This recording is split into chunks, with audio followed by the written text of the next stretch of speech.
Hi, everyone. Welcome to the Medmont Meridia Advanced Topographer, a panel discussion. My name is Randy Kojima, and I'm joined by colleagues that have a great deal of experience now with the Meridia. So this should be a fun session in that you'll have an opportunity to hear from peers what their experience is like with this corneal topographer that also does many, many more things. So hey, let's get started. Again, thank you for logging in with us today. Just so you have some perspective, in case you weren't on the previous two sessions, this is session 3 on the Meridia, but in previous sessions, we discussed how there are two different units. One is the Meridia Classic and one is the Meridia Pro. And we'll find out from our panel which ones they're using and what benefits they have from the instrument that they use. Well, let's begin by introducing our panel. And first we have Dr. Aaron Wolf, who is in private practice in Austin, Texas of the US of A. He has specialized his practice in contact lenses, very much in those type of specialties like GP, ortho-K, scleral, but he's also really focused in dry eye practice as well. So we're very fortunate to have somebody who has very much the types of expertise that really align well with this instrument. Also, Aaron's had the unit long enough and has been able to provide Medmont with a lot of perspective on how they could modify the software to improve it for clinical application. So he's been very helpful to the Medmont team. And Aaron, thank you very much for being with us. Yeah, we might cross the Atlantic, and we see Scott Brown is with us from Scotland. Scott is the Director of Clinical Affairs for the company, which means that he's responsible for developing the lenses for the lab. So Scott brings some real expertise when it comes to specialty lens design, and he's also an educator on these types of technologies as well. So Scott, welcome. Thank you very much. Thank you. And last but not least, Dr. Dave Kading, a few hours just south of where I am in Seattle, Washington, also in the US of A. So forgive me, we're popping back and forth across the pond here. Dave has, from the time he was in optometry, chose to specialize in specialty contact lenses. And also when he got out of practice, he went straight to building a specialty contact lens and dry eye clinic, and has now at this stage numerous clinics throughout the greater Seattle area. And he's certainly well known globally as a leader in contact lenses and dry eye, both research and education. Dave, thanks so much for being with us as well. Pleasure. Hey, so we have a panel that's made up of a lot of expertise related to both specialty contact lenses and dry eye, but our panel is also experts in topography as well. So we've got an opportunity today to really pick their brains about these kinds of technologies. So I'm so excited to be able to do this with this group. Now, just to give you some perspective for those of you who weren't on the previous sessions, the Meridia Advanced Topographer comes in two types, as I said. They both share the Placido disc cone, and meaning that they can both do all the topography imaging that we need for understanding the eye power, shape, elevation, wavefront, and so on.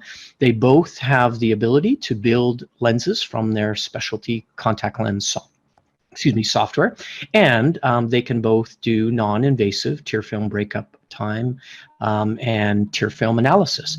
So both instruments share the topography pieces. The difference is the Meridia Pro adds different illumination options, as well as the high-res camera that allows us to do white light, Meibography, and Fluorescein assessment. So Aaron, maybe I'll start with you. Which instrument do you have? How long have you had it, and how are you using it? So I have the Meridia Pro, and I got my Meridia Pro in February of 2020, so it was about a month prior to COVID, or at least when COVID really hit the US. So at the time that I got it, what I was looking for was really something that was more of a dry eye imaging device. And then essentially once COVID happened and when we reopened, like all practices, we had to evaluate how we were going to do clinical care. So the Meridia Pro for me was fortunate timing because it ended up being essentially our way of essentially doing an anterior segment evaluation on all of our patients when we reopen. So we use it on everybody. We use it on our comprehensive eye exams, any kind of anterior segment pathology, blepharitis, dry eye, foreign bodies, pretty much anything that's not a specific posterior segment visit, we'll use the Meridia Pro. Great. Well, thanks for that perspective. Scott, maybe I might ask you the same thing. How long have you had your Meridia? Which one do you have? And what are you primarily using it for? So I got the Meridia Pro in September, I think it was. We were, again, we were over COVID, and in the UK, optometrists were kind of open throughout. So I was seeing patients regularly, but having the Meridia Pro with the anterior imaging really changed. Because of COVID, it was forced into changing how I examine patients, and having that anterior imagery effectively for every patient meant that I was behind the instrument, when I was face to face with patients, and then I could review them distantly apart. But I mean, that's changed the way that I'm going to do eye examinations go forward, because it's just a much, much better way of doing eye examinations.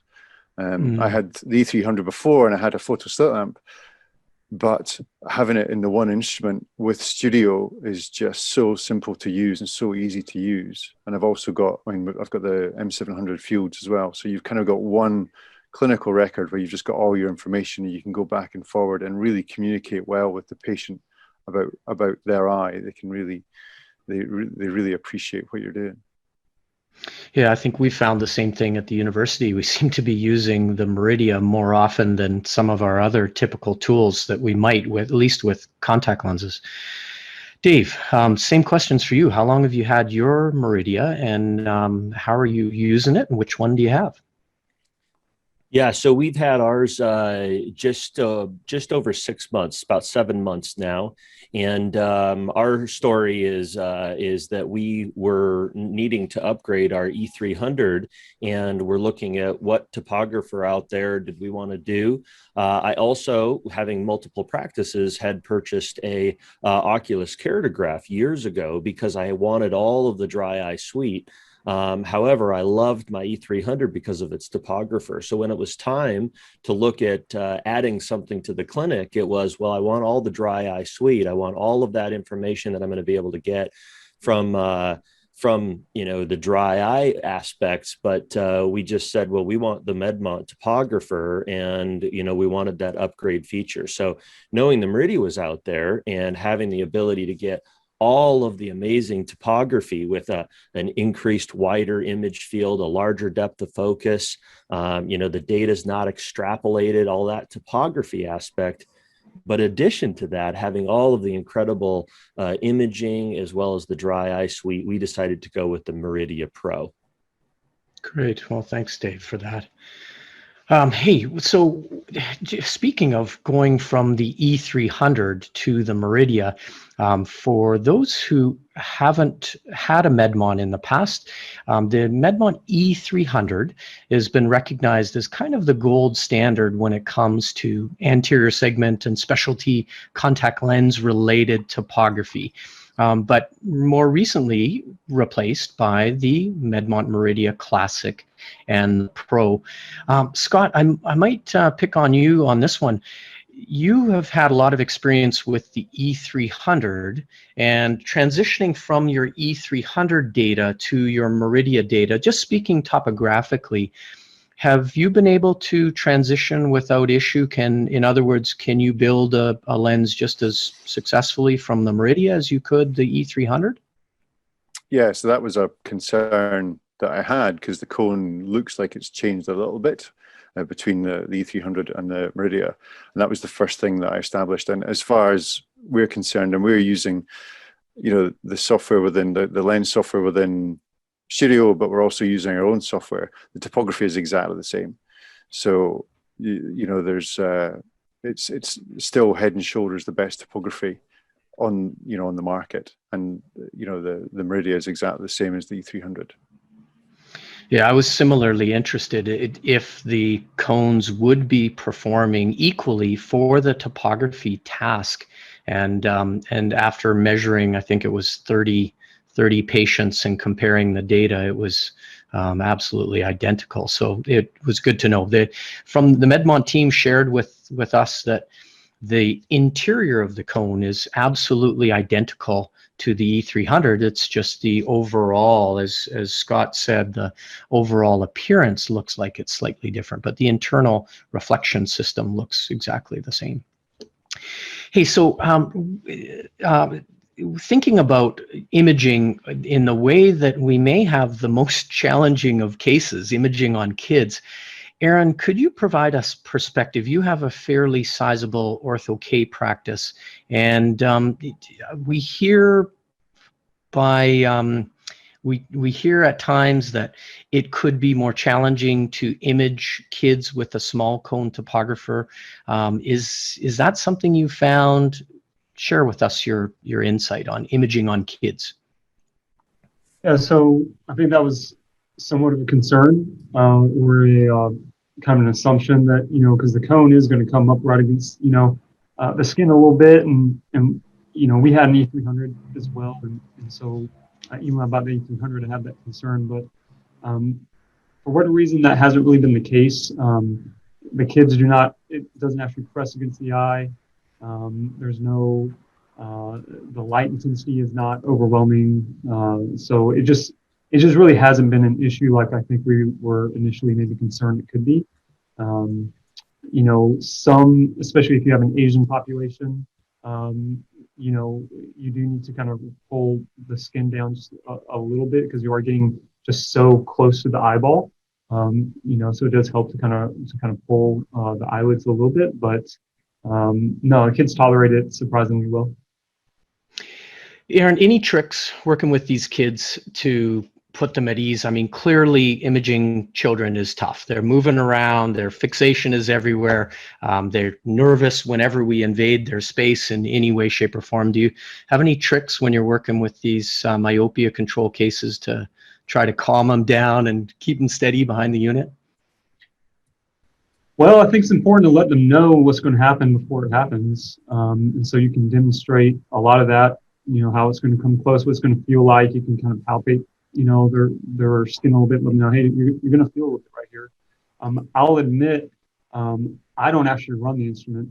So the instrument is so easy to use that my staff just runs it. And so, it's no different than any other pre-testing instrument that we use that the kids just tolerate really well. But I think it's important to just let them know ahead of time, hey, we're going to kind of, move your head just a little bit. You're going to feel it kind of right about here. Nothing's going to, hurt you. Nothing's going to be bright. Nothing blow a puff of air at you or anything like that. And then they just do well. Great. Dave, I want to put you on the spot here. You've never seen this topography. I'm not going to tell you anything about this patient's history, the age, the RX. I just want to know, when you look at a topography, what do you see? You've long been a geek about corneal topography. What jumps out at you when you look at the map? Yeah, well, looking at the map purely by itself, we see a slight difference in Is it the colors? Is it data? What do you see? Yeah. Well, I think that there's a lot of information here that's really, really helpful with regards to this particular patient, right? We can just look at the map itself, pointing out the normalized power map. It's really showing the steepest area as being the reddest, and the blue is the flattest area. There's a slight difference in the inferior and the superior on that color map, but what's really nice is we can reference over to the data here, the IS index, to find out if that is suspicious. for anything. And I think that's really valuable. As we look at the different powers on the right-hand side of the map, the different metrics, we can really dig down into the aspects for our contact lens fitting, whether you're wanting to use this for a patient for orthokeratology or whether you're wanting to do a regular corneal map. I also really like the data on the bottom, this map that shows the steepness, the flatness of the map. That helps you visualize some of the eccentricity, the steepness and the flatness of the particular map as it relates to the pupil, which is that gray area in the very center of the map.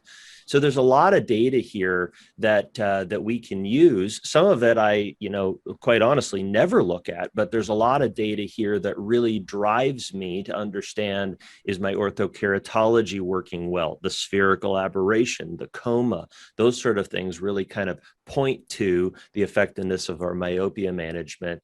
And then obviously the K values, quickly being able to see the difference between the steep and the flat K with the K delta. And so forth. I could go on quite a bit because there's so much data here, but I'll stop there. Dave, there's a great controversy over what analysis to use. Some practitioners just absolutely will only look at a tangential map. Some will only look at an axial. Some mix between the two. Do you have a preferred analysis that you start with? Yeah, so just an overview. I think the global view that I take when I look at a map is the axial power map.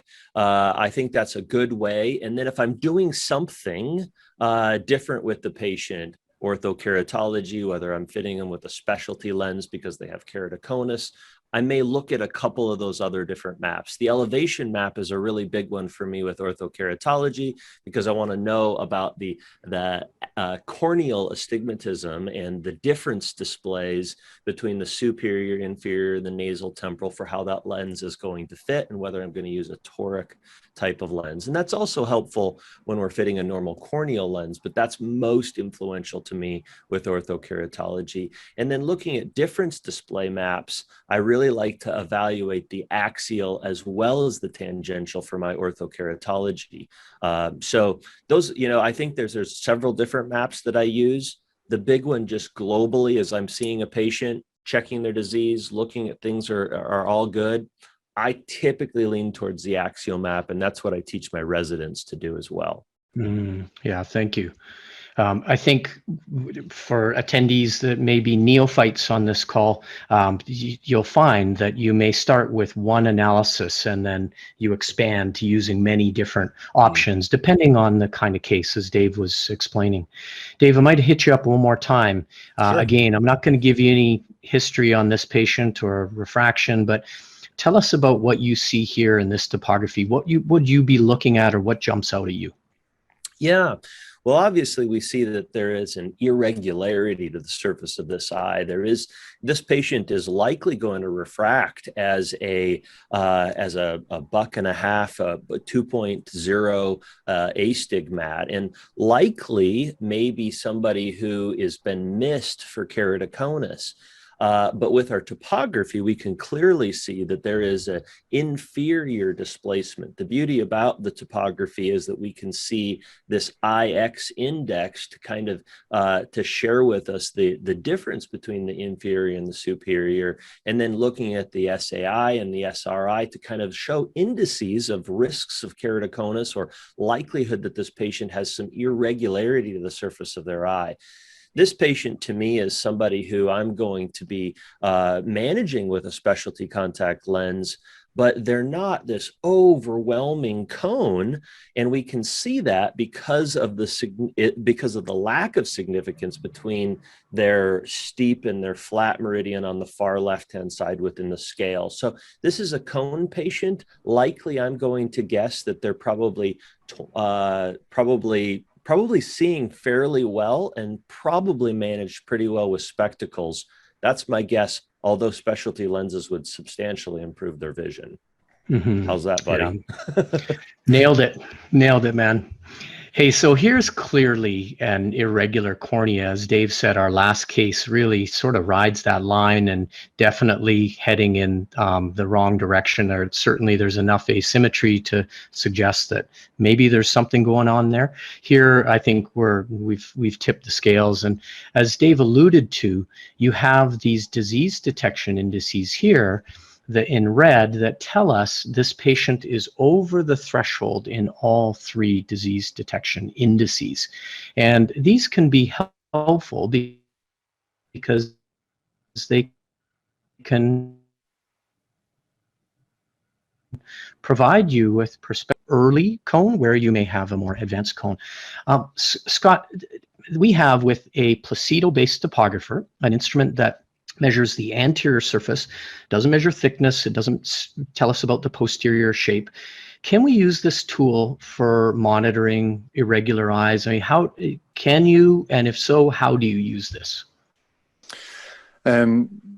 Yeah, so I mean, it's essential for monitoring irregularity, and kind of as I'm going to talk about a bit later on, you'll see how sensitive this is. But one of the key maps, I don't know if you've got it up here, is to do the subtractive map. So you're going to show the difference between a cornea a year ago or 6 months ago and then the cornea today. And of course, clinically with instrumentation and us looking at an instrument, there's very rarely we're going to see any change in a patient in a 6 month period of time. But quite often with the topography, it's marked. So it's so sensitive that it is where the advantage comes from. You know, that's a great point about using a subtractive map. I'm pretty sure many do not think of using the subtractive map for anything other than ortho-K, but what a great opportunity to employ it to monitor differences over short periods of time, like 6 months or a year. I love that idea. Randy, if I may interject, I used this just yesterday. We had a patient who had cross-linking 2 years ago. And, you know, right after cross-linking, we didn't see much of a change, but we did her subtractive map from 2 years ago. And we saw that we had a 2 diopter flattening of the apex of her cone over that 2-year period after cross-linking. So it's so important to do that subtractive map. I'm glad Scott mentioned that for monitoring our keratoconus patients, even after cross-linking. Such a great way to show the effectiveness of those types of treatments. Yeah, and I'm sure that gives the patient such great confidence knowing that the procedure went in the right direction, right? And Randy, on that topic of the subtractive map, another use that we use it here, because my practice is a 45-year-old practice, and so we have a lot of patients that are having cataract surgery or about to, and a lot of those patients are in gas perm lenses, and so when the time comes that we need to prep them for surgery and we got to kind of wash them out of their gas perms, I'll use the subtractive map a lot just to kind of confirm that there's no more change. They are ready to proceed with their biometry and cataract surgery. Yeah, great idea. Awesome stuff, guys. Love it. There is one of the benefits of using Medmont in any of the Medmont topographers is you get an incredibly large surface area of capture. The reason for that, if you weren't on the previous sessions, because it's coming relatively close to the orb, you're able to push the rings to the peripheral cornea, so you get a fairly large area of coverage.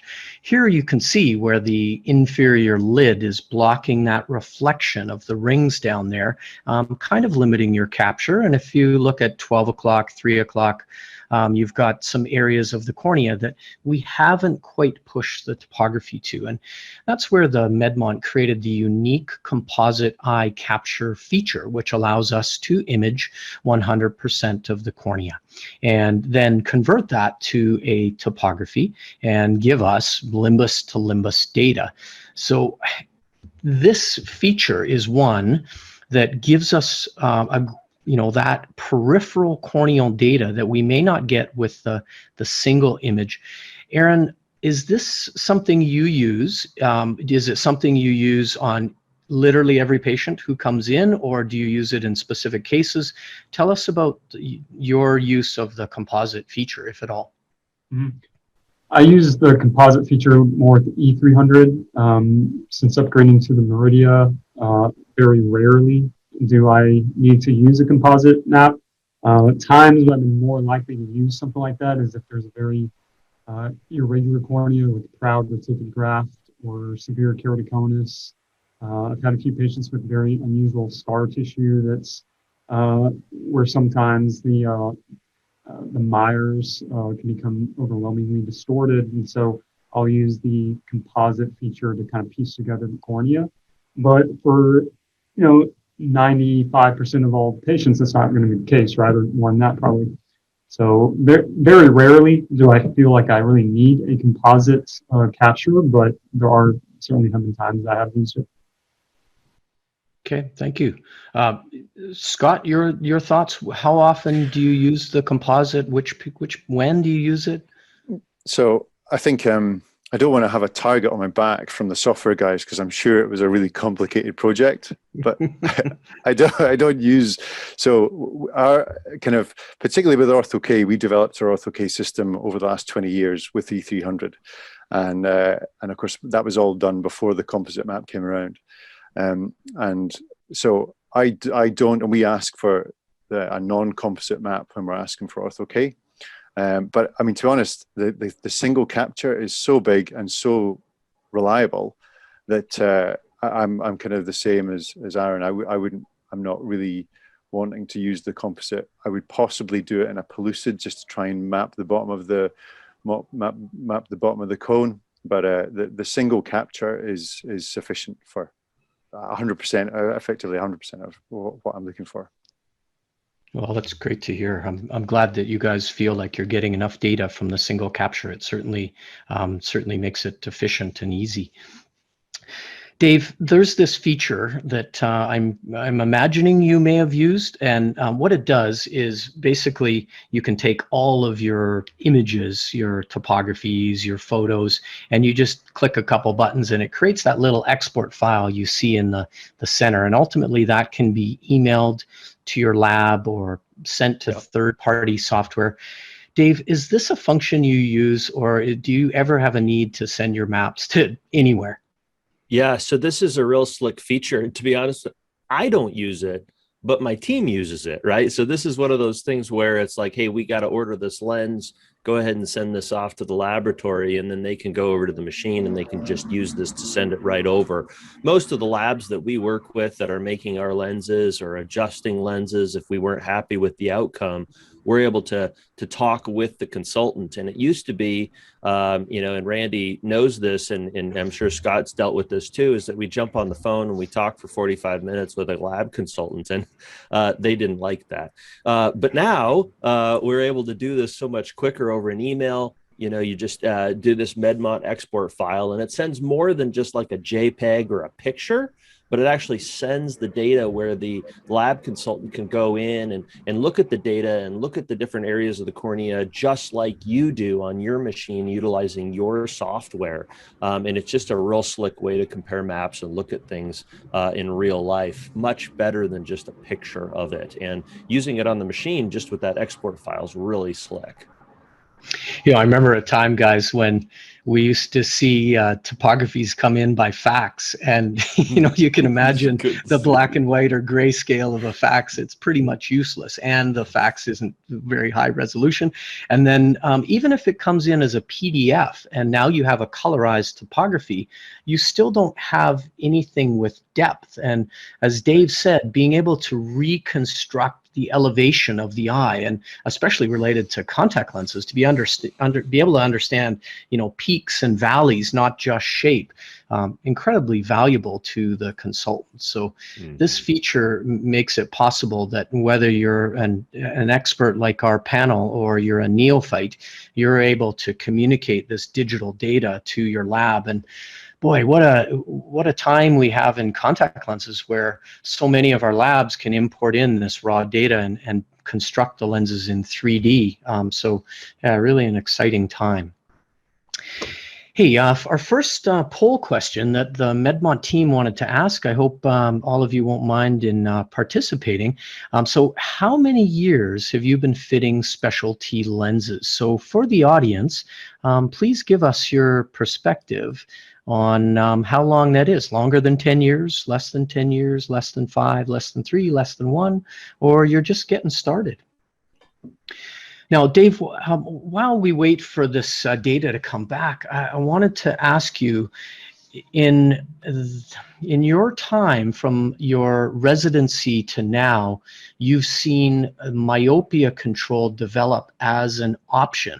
You know, prior to your residency, we really only had anecdotal evidence that Ortho-K produce some kind of, you know, myopia controlling benefits. And now we have atropine, we got soft multifocals, we have glasses that provide myopia controlling optics. How do you approach myopia control today? Are you one product? Are you many products? You know, how do you approach myopia control in your clinic? Yeah, thanks, Randy. We actually are 83% orthokeratology in our practice, and about 55% of that is orthokeratology only, and we do a combination with the rest to get us to 83%, where it's atropine plus orthokeratology, and then the remainder is soft multifocals or atropine alone. So orthokeratology is a major component of it, and I think it's probably come out of my training, of which you were really helpful in understanding how, you know, utilizing topography, utilizing the orthokeratology lenses that we have now. You know, it's never been simpler to get into orthokeratology, and having a topographer you know, that gives this wide image, this large depth of field, that really has helped speed that process up and get our patients to success far sooner and far faster. So that's been really, really nice about having a topographer that's so effective, like the E300 was, but now with the Meridia the way that it is. So orthokeratology all the way is been really, really nice. You know, I had a patient yesterday who's a horseback rider, and I'm just like, well, I don't think we're going to go in the direction of soft lenses, but Ortho-K. And she said, oh, that would be fantastic. So I think most of us are finding that Europe is really big in orthokeratology, in, you know, having a topographer that really backs you up is so good in that. Cool. Yeah, that's great to hear that, you know, we have so many great options, but that Ortho-K still is a big one in your practice. I certainly feel so strongly about it. So it looks like from our poll that the vast majority of the group has been doing specialty lenses for 10 years or longer. So that's great. We have so many experts on our session. Hey, so I'm going to transition over to, so Scott, you direct me and I'll be your button pusher here. Take us through. So yeah, I mean, this first slide really is just what I was talking about earlier on, where you can put the images up of your patient and really communicate with them about their eye. So this is the same patient showing the topography of their keratoconus, their fit without their lens in, if the lens is causing any staining, the fit of their lens, and then their eye to see how white it is. So you can obviously compare all of these images from one visit to the next. So it's a really good communication tool. And then if you want the next slide, Randy. So this is 4 different types of keratoconus, and I would have 4 different strategies for fitting each one of those types of keratoconus with a different type of contact lens. And I think if you're not used to topography or you're not familiar with it, there's part of the advantage with the Medmont is that you've got access either to export this to a local professional services team, or you've got access to all the information on the internet, you know, the Medmont training videos that Randy's done before to give you an understanding of this. But topography is kind of key to, I know we're going to go on and look at the imagery that comes from the Meridia Pro, but I want to just rest on topography for a little bit and go into a slight diversion about glaucoma. So if we look about glaucoma, it's an eye condition that develops in the over 40s, can lead to severe vision loss.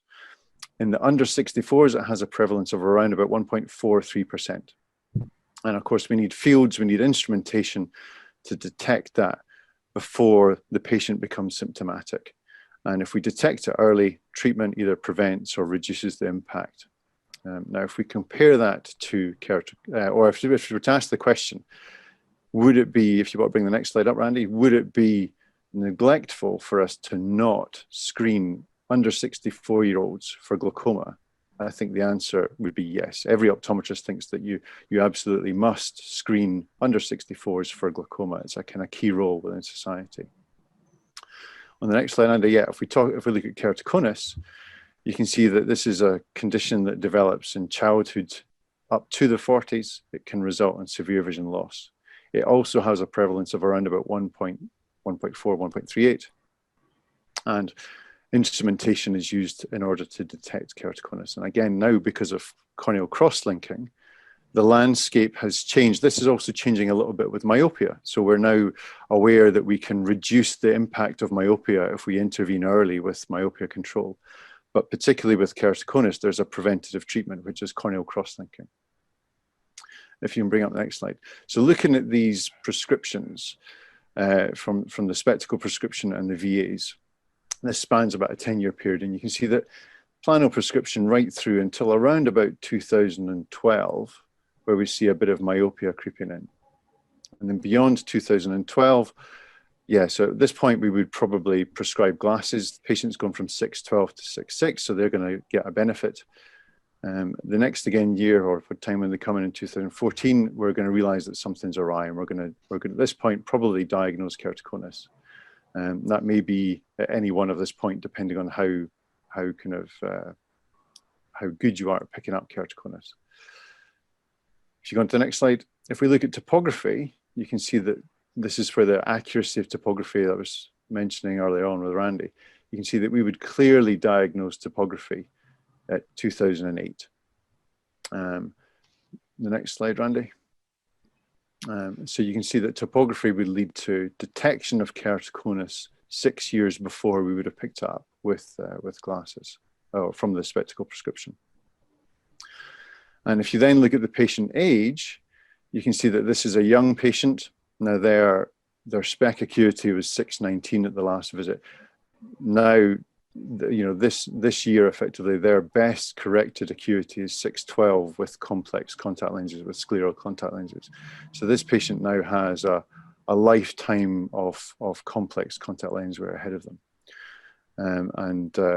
If we were to have if we had cross-linking available back in 2009, which we didn't in the UK, they would have had corneal cross-linking at this point, which would have meant that they would have been stable probably throughout the whole life without any impact.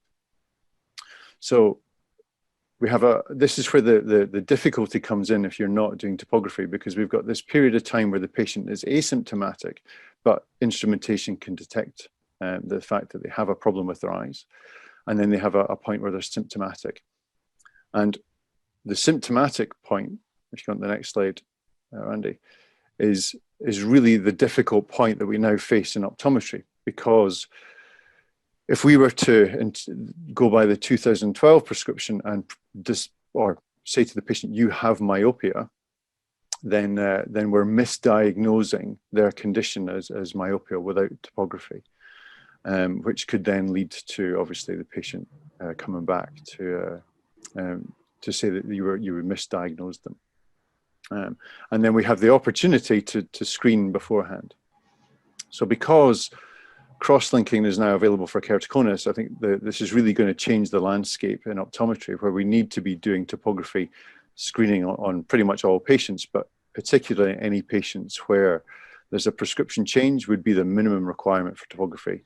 And then the good practice would be to do it on all patients, effectively all patients under 40. And if we do that, we could effectively get rid of all keratoconus, because cross-linking is generally available. Certainly throughout the UK, it's available. Yeah, there's a lot of buzz just now about needing axial length measurement for myopia control and monitoring myopia control. And I think that there's a really good correlation between prescription change, whether that's spec prescription change, soft contact lens change, or base curve change with ortho K, and axial length measurement. That we don't really need to have axial length. It's probably a bell and whistle to have in a myopia control clinic. But there's also a lot of interest in instrumentation that does axial length. If you go on to the next slide, Randy. So most practices, or a lot of practices that I come into contact with, they have OCT. They're possibly thinking about axial length. Now, in a small practice, I'm only in practice 2.5 days a week. So I do around about, on my patients, I do about 1,000 OCT scans. So I have 1,000 engagement with the patient in order to do that. And we charge very little for the OCT scan, but I expect a high uptake on patients. So we generate about £15,000 worth of revenue for that. And that, of course, there's no cost implication. There's no product that I'm having to buy. So there's about £15,000 profit in that. But I have to buy an OCT, and I have to service an OCT and pay for maintenance on OCT, which is about 100 quid a month. So the actual profit that comes out of OCT is, in my perspective, relatively low for having to do 1,000 engagements with a patient. And the thing that's always confused me is that if you look at just the ortho-K revenue that comes from a topographer, now we're going to talk about dry eye and creating a dry eye model as well, but just the ortho-K patient base, I've got about 100 ortho-K patients. So those patients go on to generate around about £50,000 worth of revenue, which is about £35,000 profit. And that's all from an instrument that costs £15,000 and there's no maintenance with. They're so reliable. So I think practitioners have always had a barrier to saying, "Oh, I don't want to put in a topographer because I don't see very many keratoconic patients." Well, to me, missing a keratoconic patient means you're going to have such an impact on their life for missing it. Now, because of cross-linking litigation's a viable thing.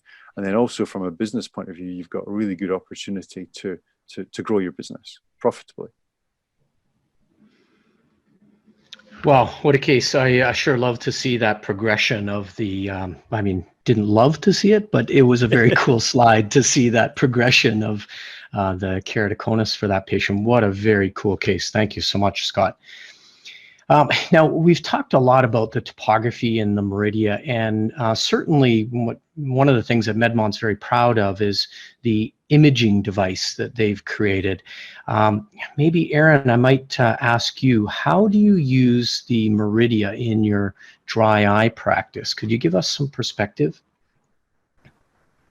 Well, I'll show a little demo here in a couple minutes of how specifically I do it, but what we do is we basically use the Meridia is part of a evaluation and screening tool when they come into the regular comprehensive eye exam, and then that's part of the patient education.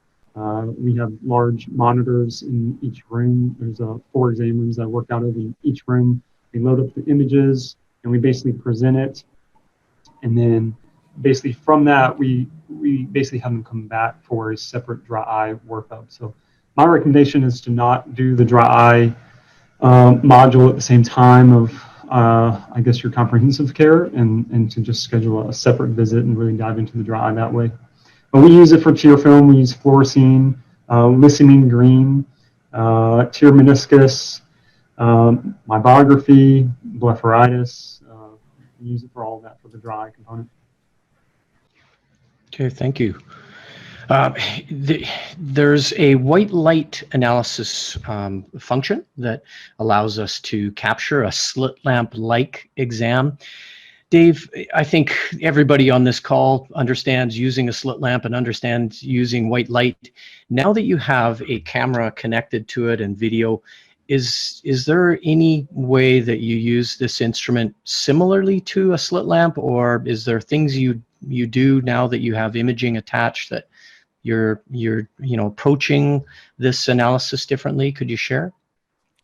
Yeah, well, I certainly don't think that we are yet at a place where we can completely, eliminate our slit lamp or the need for it in more advanced disease cases. But, from a screening tool or just a basic, an overview capture of the patient before you walk into the room, this is a nice image, for our dry eye patients. This is a really, really critical thing. Many of our patients are maybe either not aware of how red their eyes are, or after treatment know how improved their eyes are. If you look at the studies on what dry eye patients are most bothered by, although the dry eye symptoms are a big one, also the appearance of their red eyes is a big one. And so this gives us an analysis, and we can check the patient before treatment and after treatment and see that some of that noticeable visual inflammation is down from a white light perspective. And I also use this a lot with my lissamine green, or if in some people maybe using rose Bengal, capturing of how the conjunctival, or sometimes you can even see the corneal staining with lissamine green. We can image along the lid margin, looking at things like lid wiper epitheliopathy, looking at Mark's line, looking at the meibomian gland orifices. So this is a good way to image those sort of things if you don't have a slit lamp camera, which many of us don't. Yeah, thank you, Dave. Another one of those imaging capabilities is the cobalt light and being able to assess fluorescein. Scott, are you using this tool at all related to your specialty contact lens practice, using this cobalt? Yes. Yeah. I mean, this is, from a contact lens perspective, and also from a dry eye perspective, I mean, the imagery with this is just fantastic. The illumination, it's so good on every shot that you take. And also, I mean, from the point of view of how I hope this is going to happen is just our practitioners will be able to just send images of a lens fit. How do I go from here? And then you can just provide the support based on the image that you're seeing, instead of getting sketches or descriptions or dodgy mobile phone photos kind of thing. Not dodgy, dodgy, bad quality. Hey, one of the things that I'm always curious about, being kind of a topography geek, is the ability to assess the tear film quality. And as you may know, the instrument measures the tear film. It doesn't measure the actual cornea. So when you see the data points, each one that it's assessing or reflecting off the cornea, you can get some perspective on where the tear film begins to distort, where it begins to dry up, where there's elevation changes. So that goes into creating the tear film surface quality analysis. And this tear film breakup time that's assessed by the instrument, guys, I want to ask the team, do you use this as a way to perform a non-invasive tear film breakup time test? Do you use this tear film surface quality assessment? Aaron, share with me your thoughts. Yeah, so I think since the implementation of non-invasive breakup time, I think it's pretty well replaced the traditional breakup time methods. So before, you put fluorescein in the eye, you trigger maybe some reflex tearing, you've changed the volume of tears by just the eye drop. Since using non-invasive breakup time, that's really the only true measure of breakup time. So yeah, we definitely use it. I probably maybe put more emphasis on some other parts of the dry eye exam than this one, but if you value breakup time, then yeah, I think non-invasive breakup time is the best way to do that. Dave, your thoughts on using these tools to assess tear film breakup?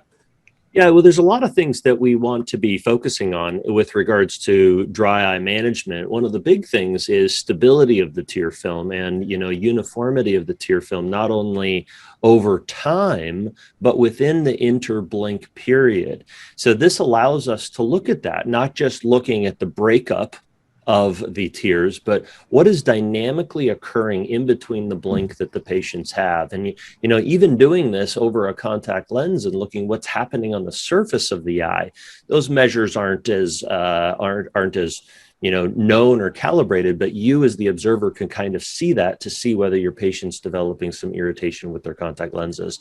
So pointing out what we are seeing here at the bottom, you can see how these dots are increasing. Those are different time period or thicknesses at different time periods.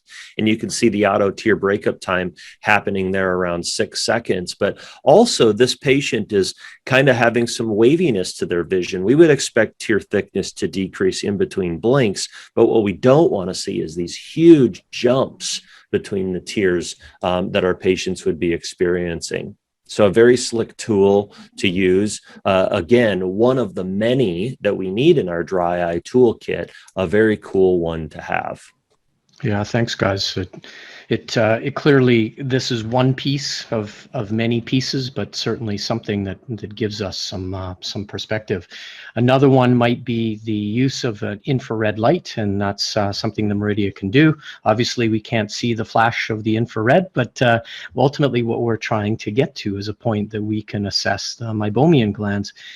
Dave, is this something you do on every potential dry eye patient or case? Is it part of your workup? Tell us about your Meibography.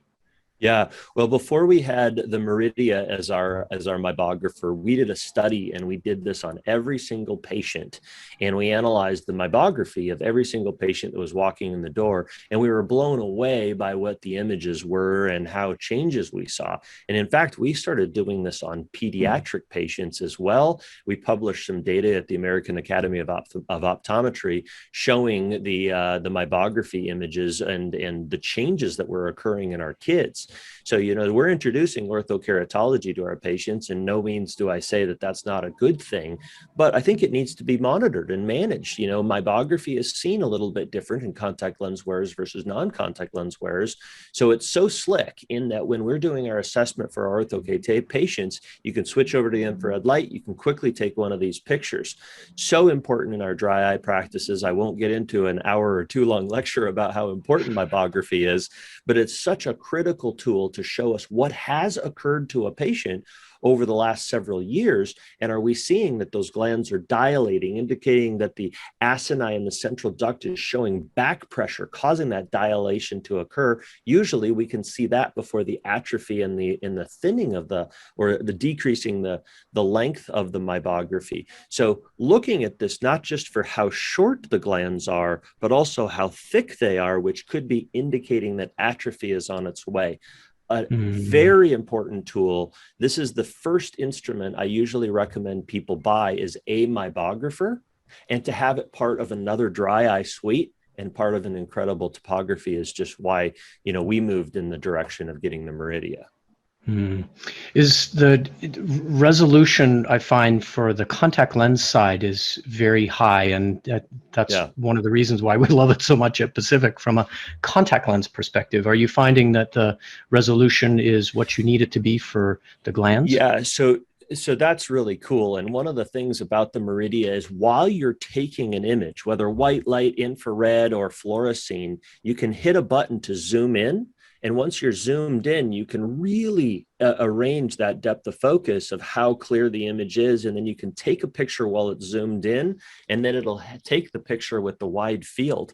So you're not trying to guess on what the clarity of the picture is going to be, because you can zoom in on the really small. And as you look at the pictures, looking at that picture on the right-hand side, you can see those little pods. Those are acini, Holocan glands that are secreting the oil or the meibum. And you can see right down to those acini level to really be depicting the clarity and the quality of this image. I just think it's real slick. We do have to understand that, topography typically is going to take a singular picture across one plane. We do need to, avert the meibomian glands as best as we can to have them on somewhat of an even plane, because if you have it at a tilted angle, that depth isn't very good, which can be a problem with a lot of the Meibographers. But because of this large depth of field we have, it's not a huge depth of field, but it's a lot bigger than a lot of instruments. It gives us the ability to get a clearer image. You can see both at the front of that eyelid. Well, you can see it on the patient's finger, the practitioner's fingernail, all the way to the back of the meibomian glands, how clear that image is. And that just goes to show the depth of field of the instrument.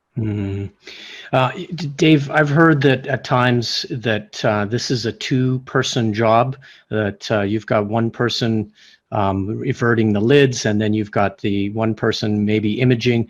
With the Meridia, is this a a two-man job or a two-person job or a one-person job? What are your findings? Yeah, the reason why that is because to reach around and grab the meibomian gland can be really difficult. And, you know, we've got another instrument that's a Meibographer, which has a huge head on it. So it can be really difficult. You have to use almost a different inverter to get the eyelid done. We're able to kind of reach around, especially on the lower lid, and get a hold of the meibomian gland with the person doing the testing. And usually it's my technician, and we've taught them how to do it. For the upper lid, it's a little bit trickier because sometimes you need to use two hands. So on some patients, you do need a second person to do the meibography for the upper lid. Although that being said, I would say across our industry, meibography done solely on the lower meibomian glands is probably done 80% of the time. And people who avert the upper lid and do that isn't done as often. So we don't do that in our office unless we really are concerned about the meibomian glands in the lower lid, and then we need to do the upper lid. So not all that often is the upper lid done in most practices, but when it's done, you may need a second person unless you have somewhat of a skilled clinician or a skilled technician who's able to do it. And I think you're able to do it singularly after you've done it for 10 or 15 patients. Well, thanks for that. You know what? We might just transition over to Aaron. Aaron, I'll let you take control and take us through your case, and let's find out a little bit more about the dry eye side of practice. So, Aaron, you should be able to take control now. Dave, while we're in transition to Aaron, could I ask you about, you were very early in your career and you built a dry eye specialty clinic when it wasn't all that common. Recommendations in brief on, you know, how do you approach a dry eye practice day or building one? Yeah, well, that's again, big topic, I know. Well, I originally thought I was a dry eye specialist, and I was traveling around the world lecturing on dry eye, and I realized that my discussions around dry eye were exactly the same as everybody else's.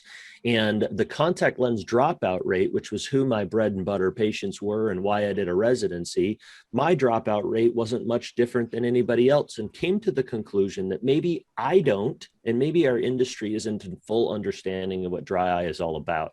So I ripped apart everything. I spent, you know, over $100,000 buying a lot of equipment and really invested in understanding what dry eye was. And we've come away with two basic understandings, right? If we can get the meibomian glands functioning again, and if we can get the watery secretions or the lacrimal functional unit secreting again as it should, then we are going to be able to be successful with our patients. And that's really about the diagnosis. We need to come up with a clear diagnostic measure to say, this is dysfunctional and this is functional. And once we have those diagnostic measures to say function or dysfunction, then we have targets to be able to measure and track over time the improvement of the function for our patients.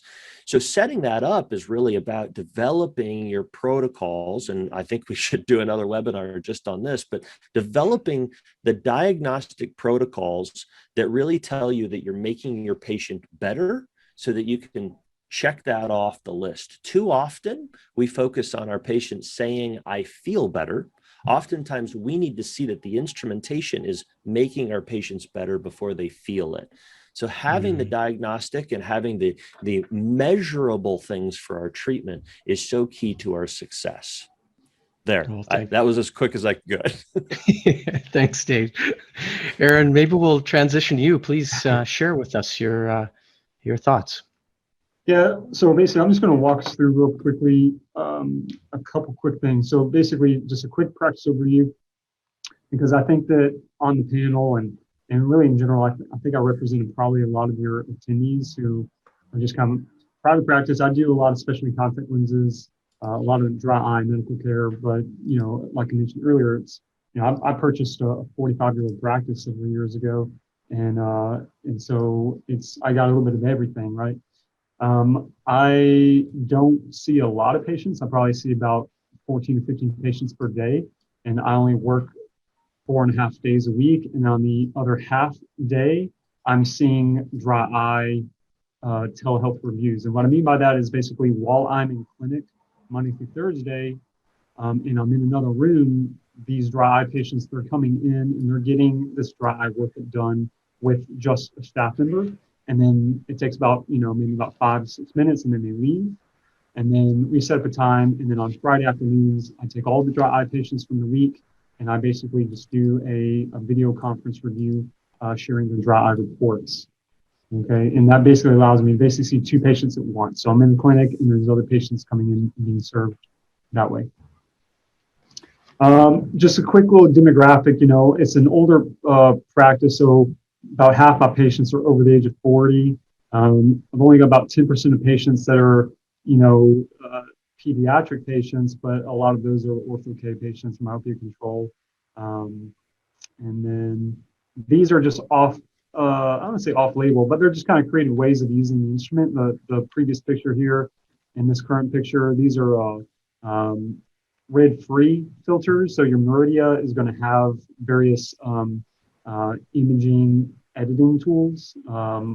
This is just kind of cool use of it. I also find it sometimes easier to, educate patients on it. There's definitely a very big wow factor with the images. Okay, these are actually just infrared with some fluorescein and the Demodex colorets. I'm taking that. Like I said earlier, we run this instrument on everybody. So we've had about maybe about 15 or 16 months now. But just to show you, year to year or 1 year, we have about 15,000 images taken. And then of those images, over 900 of those corneal topographies ended up showing some kind of pathology or being used in orthokeratology. And over 1,000 are basically showing pathology with the anterior segment imaging. So you're going to detect and document a lot of different conditions here. The dates here on the before and after don't match just because I was trying to avoid the major COVID dates. But for about a year prior, I've got actually 4 corneal topographers in the office, including a scleral profilometer. But our Meridia is our main instrument. Well, before that, and I was using an E300 in a different topographer, we really were only running it more or less for known pathology or contact lens wearers. Really weren't running it on every single patient. And then now I run it on every single patient, and I just detect so much more, as Scott mentioned earlier. Before, I had a camera, like a lot of us, attaches to the slit lamp, and I basically operate out of different exam rooms. So it was just never convenient for me to go back and try to get the ocular, attachment and use my cell phone. I don't really like the presentation of pulling your cell phone out to take pictures of patients. I think it's not really the message I think we're trying to send as far as, the professionalism and even from a hygiene standpoint, not every patient is going to appreciate you pulling out your cell phone from your pocket to take a picture or something. Before, we didn't do any specific dry eye. We didn't have the capabilities of doing a dry eye platform. I didn't carry revenue in the office, so that was a big change after we got the Meridia. Then we just started carrying, nutraceuticals, omega-3s, blepharitis, cleansers, eye drops. There's a whole number of different dry eye non-prescription products that are helpful for patients. Well, in 1 year, those are just our revenue numbers. So moving along for time's sake, we kind of touched on this a little bit. You're going to use a Meridia for a lot of different things, or at least in my office, this is kind of what we use it for. Regular exams, dry eye, especially contact lenses. It's a great patient wow factor education tool. And then, of course, you're going to want to, communicate with your, corneal specialists that are referring patients to you, or even if you're not getting, these patients referred to you, I always send a dry eye report to their primary care doctor or to the rheumatologist or whoever may be managing their health conditions, because I want them to know that not only do I treat dry eye, I want to know, optometrists treat dry eye, and this dry eye report, this is just a sample kind of dry eye report. Okay, so it's going to have your logo up at the top. You can put in your, risk factors. You can present it, organize it based on the test that you want to run. They're not all going to look exactly like this. You can customize it. to look basically differently. So if we have time, I'll blow through this as fast as I possibly can. I had, because I mentioned earlier, I don't actually run the instrument myself unless, I don't know, for some weird unforeseen circumstance, I know how to, but my team here is trained to do it. It's very simple.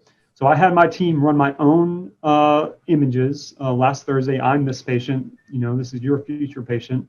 And you can see on the timestamp, our normal, pre-exam, comprehensive exam took exactly 1 minute and 10 seconds.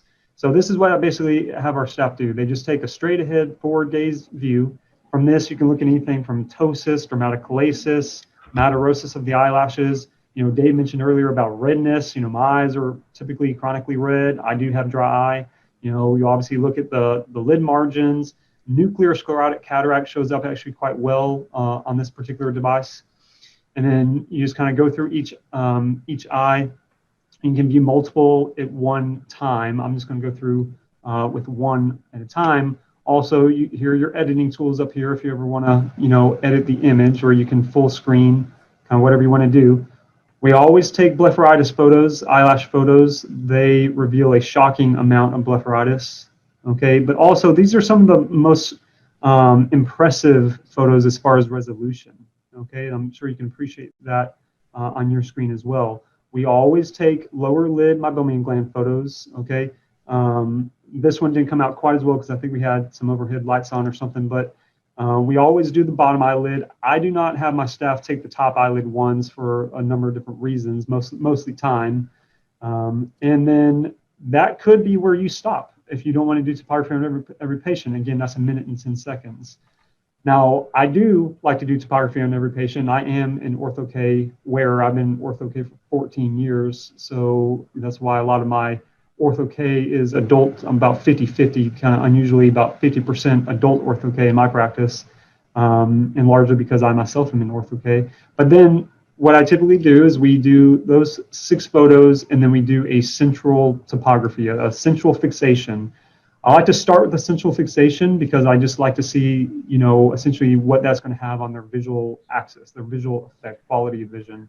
Okay, you can, again, isolate this into multiple photos, one image. My preference is to look at all 4. Dave and Randy were talking about that earlier. I get different information from different scans, so I like to have all 4. If you see something, there's some irregularity, known condition, you may be doing contact lenses, then I'll have the staff take a second scan, which is kind of centering the mires between the cornea for best kind of geometric axis. And then I actually do a third one if they have something like keratoconus, where I'll try to center the cone the best I possibly can. So if that determines or discovers dry eye, and during the education process, I have the patients come back. And when I have them come back, these are the scans that we do for our dry eye workup. And you can see there's about 8 of them. The total time to complete is exactly 6 minutes. Okay, so this is something you can very easily have your staff do.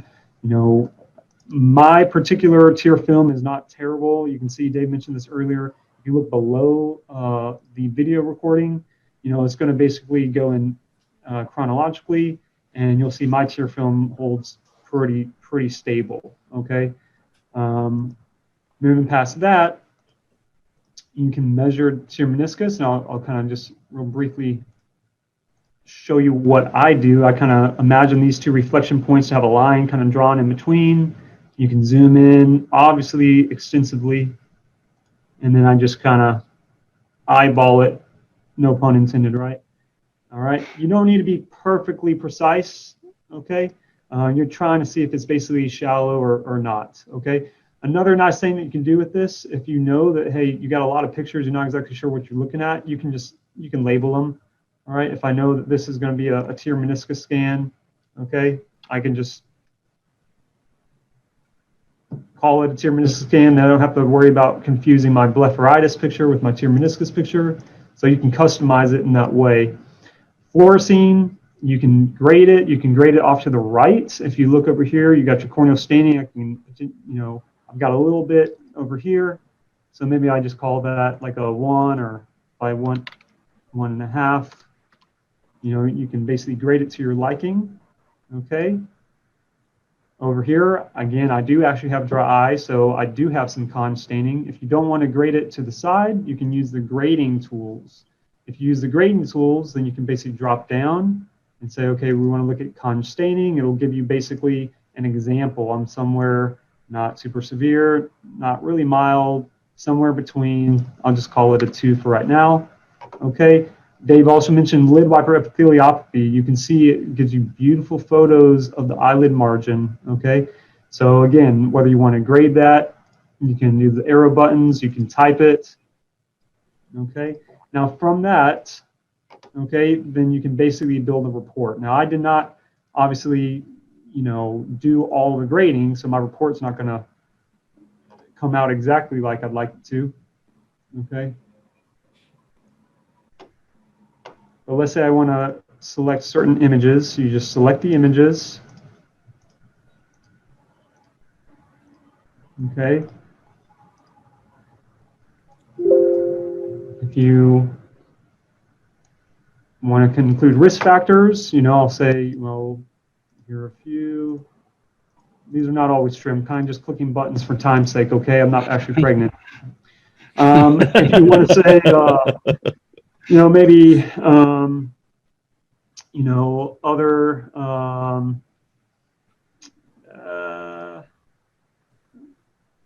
one punctal plug missing or something. You can type in whatever you want to here, okay? And then